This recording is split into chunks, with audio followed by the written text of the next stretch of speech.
Hey guys, welcome back to the Snapper Chronicles. Today we're coming back at you with, I guess, our favorite thing around here, which is ratchets. This one, oops, something fell down there. This one happens to be a Wilde ratchet, made in USA. But before we jump into this, if you find these videos at all helpful or entertaining, could you please give me a like and also subscribe to this channel. Okay, here's a round head ratchet. It's a 1/2-inch drive. I got this one on eBay a while back. It's kind of like new old stock, which it's pretty much brand new from what I can tell. I mean, it doesn't look like there have been many sockets on this drive. Looks pretty pristine.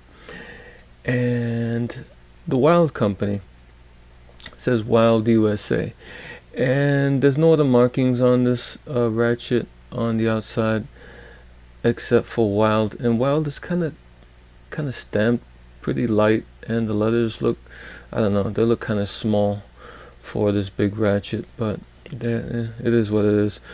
Wilde company started early 20s, American company, early 20s. They're pretty much known for pliers, I guess. I guess that's the main thing. If they still have a website, they're still around today.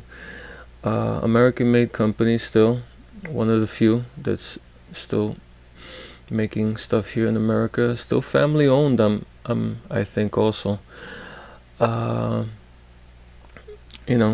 Pretty good stuff. I went to their website. I didn't see any ratchets. This must have been from maybe a little while back. I saw a lot of pliers and other stuff, punches and stuff like that, which I think is what they're concentrating on now.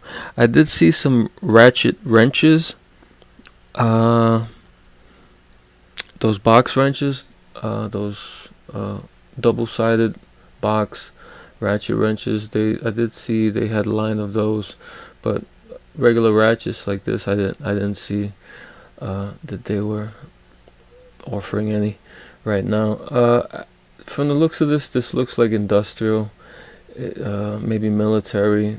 This is probably from an industrial contract. I doubt this was offered like to general population or retail.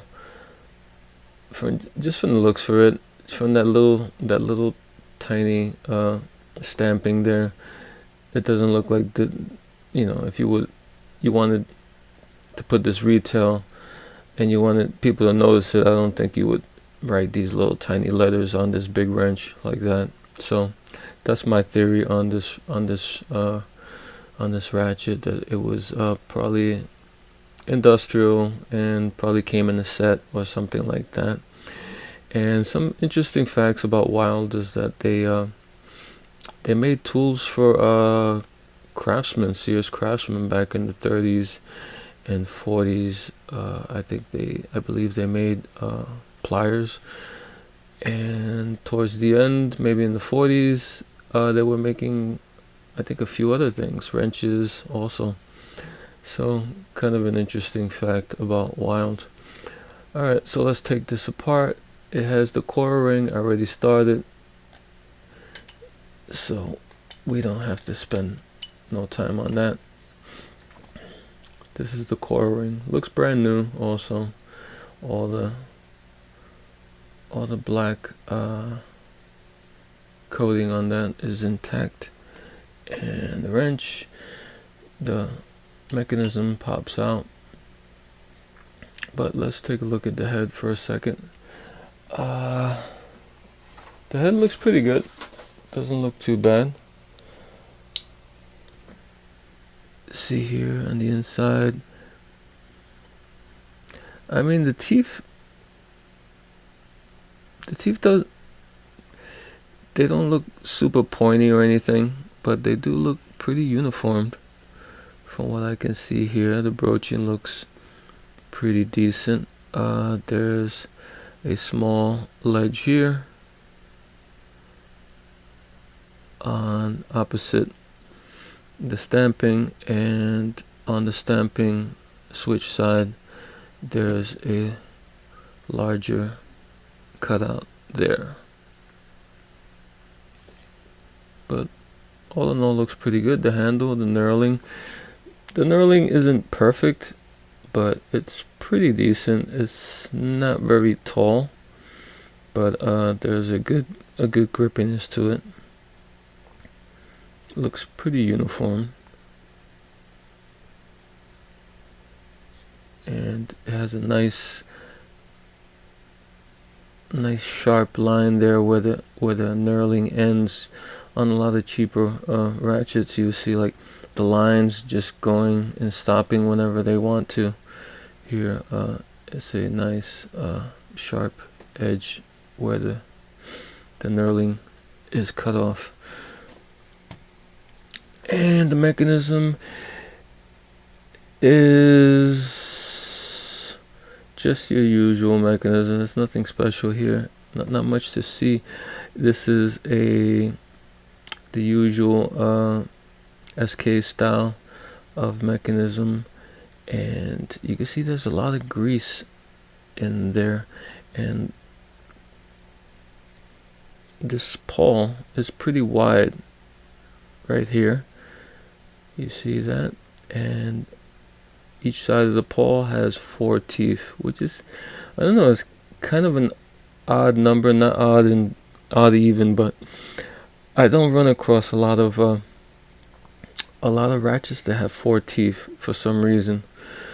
Usually on ratchets like this they have 3, or on ratchets they usually have 3 or 5 or more. Or 5 would be a lot for a pawl that looked like this, but usually like 3 or 5. I don't think I remember one having 4. Okay, so we're gonna try to take this apart. Okay, what I'm doing is I'm just pressing down here on the side of the pawl that's sticking up. And I'm trying to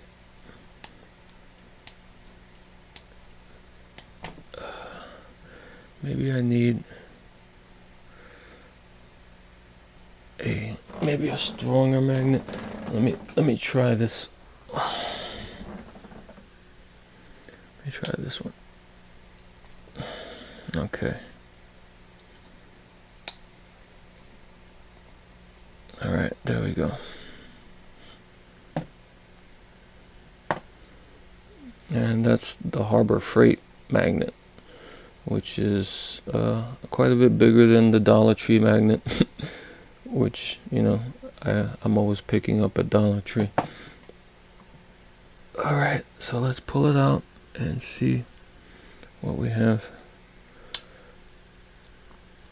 Okay, here is the switch, and a nice touch is that the switch has a cutout there with a little protrusion, and that helps on the inside, keeping it from turning too much side to side, and that way it won't cut in to the plunger on the edges of the sides there. There's a lot of grease in this. I'm gonna make a mess. They put a big dab of grease in the middle. Okay, here's a plunger, and has a hole. The switch has a hole with a spring, and the plunger sits in the hollow of, the spring sits in the hollow of the plunger there. It's like a hollow plunger. And this plunger is like got a flat top. Usually a lot of them have like a roundish type top on the plunger. This one's pretty flat. Okay, let's take the pin out.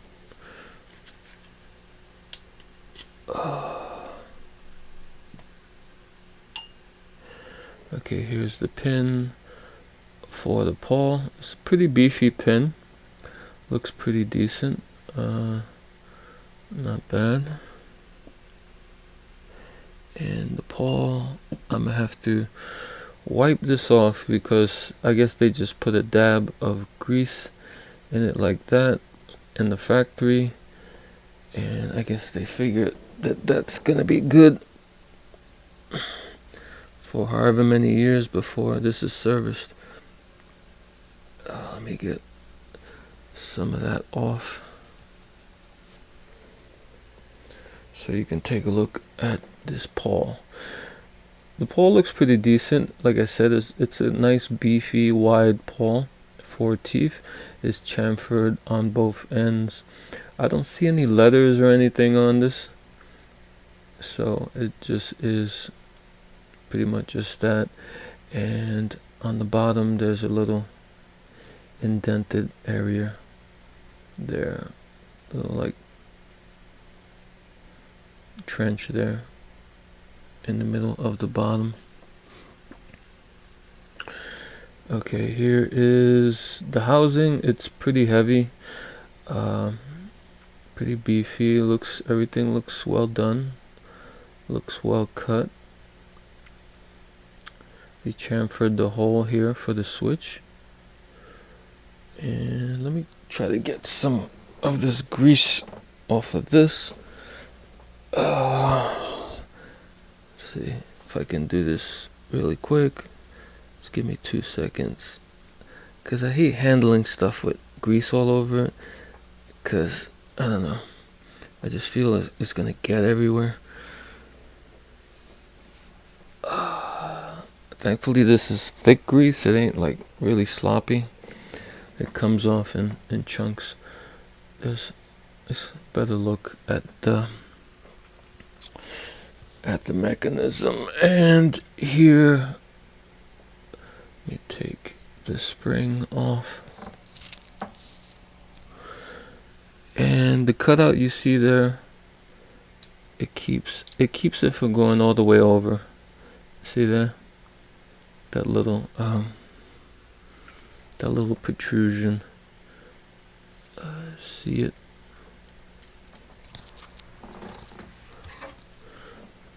You see it right there? It kind of hits the side there and keeps the switch from going all the way over, and that helps.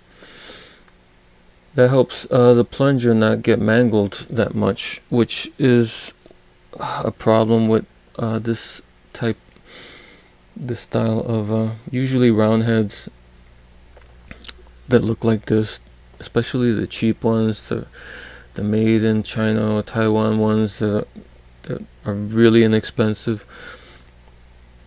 which I like to call the dollar ratchets. They have that problem where after a while they'll keep getting, with use, they'll keep getting bit on the side. The plunger will keep getting bit by these sharp sides here. These sharp sides, and they'll leave like an indent on the plunger, and then the plunger starts getting stuck there, and then it won't pivot the pawl side to go all the way up, so the engagements get kind of sloppy. But let's put this back together.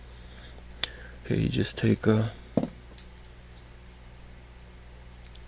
pawl and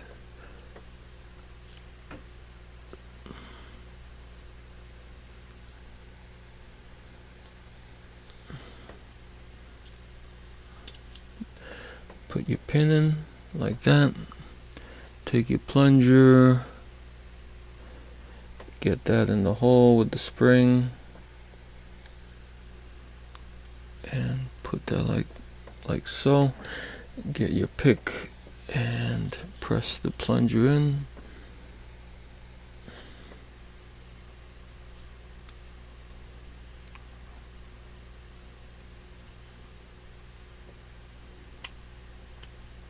Like that.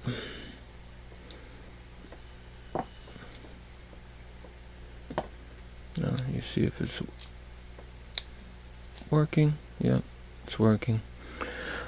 Alright, and now you just drop your mechanism in. You want to press the pawl a little bit to get it in there.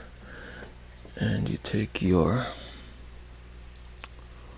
coil ring. And this one's a little thick. And you get it started and you mash it around.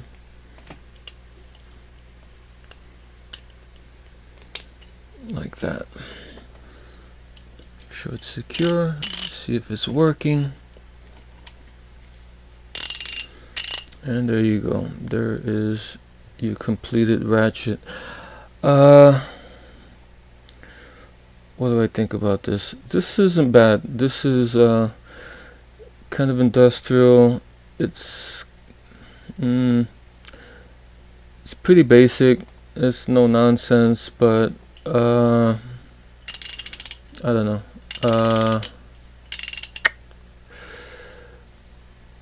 It seems pretty solid, but for modern stuff, I don't think that these round heads of this design are the best choices right now. I think there are a lot of good choices out there besides these round heads. I think that these were like industrial. They might have been from a while back, maybe in the 90s or something, where a lot of these ratchets were seen like in industry and in military government applications and tool sets and stuff like that. But for right now, this will get the job done, and it will definitely get the job done. But as far as like there being better ratchets out there, as far as mechanism, like this seems like it's pretty good material. The material and the workmanship in this seems on the money. But right now there's so many other ratchets out there with nice mechanisms, and I don't know, if I'd have to go American, I would probably go with something like that. Something professional, I would go with probably something like Proto or even Snap-on or something like that. Well, that's just my 2 cents on it. Alright guys, until next time.